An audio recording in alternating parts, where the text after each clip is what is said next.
Hasil timnas Indonesia versus Filipina, Muhammad Ferrari kartu merah. Laga tensi tinggi antara timnas Indonesia versus Filipina baru saja digelar dalam laga terakhir grup B Piala AFF 2024. Timnas Indonesia yang berambisi mengamankan 3 poin turun dengan kekuatan terbaiknya. Ya, timnas Indonesia langsung bermain menekan sejak menit-menit awal pertandingan. Bahkan The Azkal mendapatkan bencana setelah kiper mereka Patrick Deito mengalami cedera usai mengalami benturan dengan Reyhan Hanan. Timnas Indonesia dan Filipina terus saling jual beli serangan di babak pertama. Tensi tinggi yang ditunjukkan kedua tim membuat hujan kartu terjadi di paruh pertama. Skuad Garuda mengalami nasib buruk setelah Kapten Muhammad Ferrari di kartu merah wasit pada menit ke-42.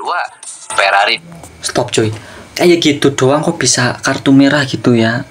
Padahal itu kan gak sengaja ya. Sedangkan tadi itu yang pas Victor Detan kesundul itu kan harusnya juga ikut di kartu merah dong sana. Malah ini kan posisinya hampir sama seperti Ferrari.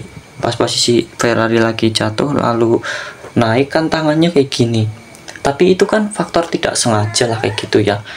Itu di merah lah. Itu Victor Detan orang itu udah terlihat dengan mata kalau dia itu menyundul kayak gini. Cuma di kuning cuy. Menurut kalian ini gimana cuy? Ya, menonton timnas kali ini tuh emosi banget ini. Lanjut lagi cuy. Dianggap melakukan sikutan ke pemain Filipina Amani Aguinaldo. Memasuki babak kedua, timnas Indonesia mencoba tampil lebih agresif. Serangan-serangan terus ditunjukkan skuad Garuda. Namun sayang, lengahnya lini belakang skuad Garuda membuat kesalahan fatal.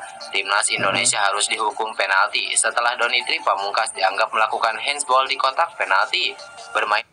Emang itu handsball ya? Kalau yang saya lihat itu kena sininya itu, kalau nggak salah kena sininya. Kalau kena sininya itu kena sininya, bukan di tangannya itu ya. Menurut saya itu ya.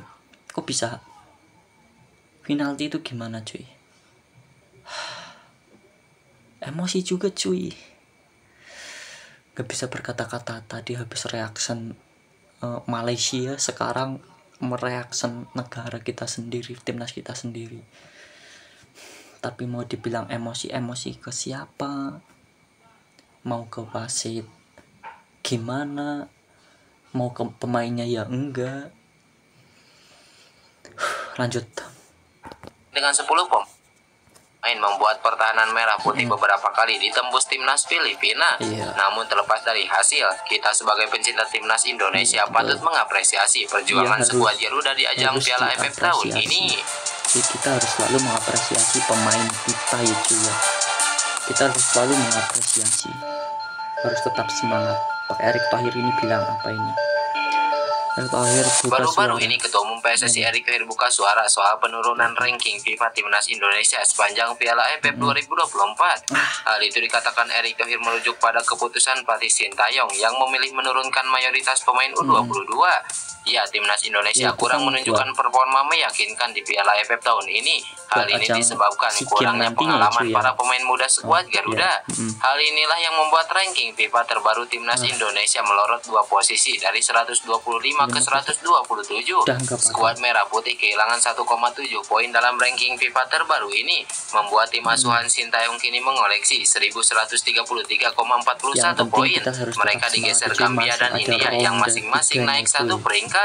Masih ada ronde. Memang sudah diprediksi ketika kami menurunkan tim muda di Piala main muda, namun semangat juang. Kenapa? Pendapat dengan sebagaimana yang diketahui, laga menegangkan antara timnas Indonesia versus Filipina baru saja digelar.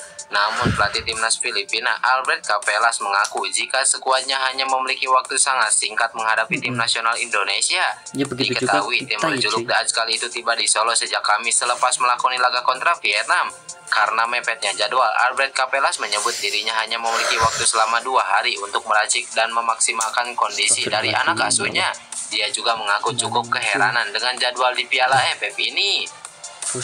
Saya hanya punya 1 hari untuk mengerahkan latihan dengan para pemain yang lelah, sementara Indonesia memiliki waktu istirahat 5 hari. Saya tidak mengerti kompetisi memiliki 4 laga yang hanya berlangsung selama 12 hari saja. Kendati begitu, Sandro Tetapi kami tidak akan menggunakan ini sebagai alasan. Ya harus jangan menggunakan, andalan pelatih Sintayong saat ini tengah jangan menjalani menggunakan karir di alasan kompetisi seperti itu sepak dong, bola cuy, ya. Eropa. Memang ketika memperkuat timnas Indonesia, para pemain Eropa ini sudah membuktikan kualitasnya sebagai bintang elit sepak bola dunia. Ya, Bagaimana emang tidak sederet prestasi yang telah diraih timnas Indonesia di level Asia sejauh ini, tetapi kan tidak dibawa buat AFF, itu buat kualifikasi Piala Dunia, cuy.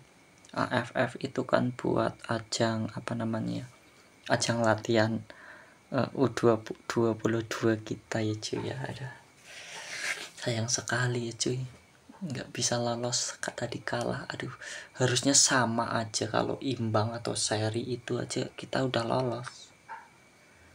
Tapi ya hebat juga sih, 10 lawan 11 terus masih bisa menahan permainan masih cuma bisa dibobol 1 gol, itu pun penalti. Ya hebat juga, hebat, mantap lah. Kita harus selalu mengapresiasi timnas kita, pemain-pemain kita. Terus jangan lupa juga kalian itu tuliskan di kolom komentar, menurut kalian itu seperti apa pertandingan kali ini cuy tadi cuy. Kalau menurut saya dibilang kecewa ya saya tidak kecewa, dibilang marah saya ya tidak marah, dibilang tidak marah saya marah, dibilang tidak kecewa saya kecewa. Intinya seperti itulah cuy. Udah ya, mungkin sekian dulu video tapi nanti dulu, ini masih ada lagi cuy. Tadi lepaskan dari peran para pemain tersebut, mulai dari Piala Asia 2023, playoff Olimpiade, hingga yang terakhir mampu bersaing dengan tim-tim papan atas di babak kualifikasi Piala Dunia. Performa spesial para pemain itu bukan hanya terjadi bersama timnas Indonesia saja, namun juga ketika diandalkan oleh klubnya masing-masing. Salah satu yang paling diandalkan ialah Kevin Dix, bintang timnas Indonesia yang saat ini menjadi andalan di klub teratas Liga Denmark FC Copenhagen.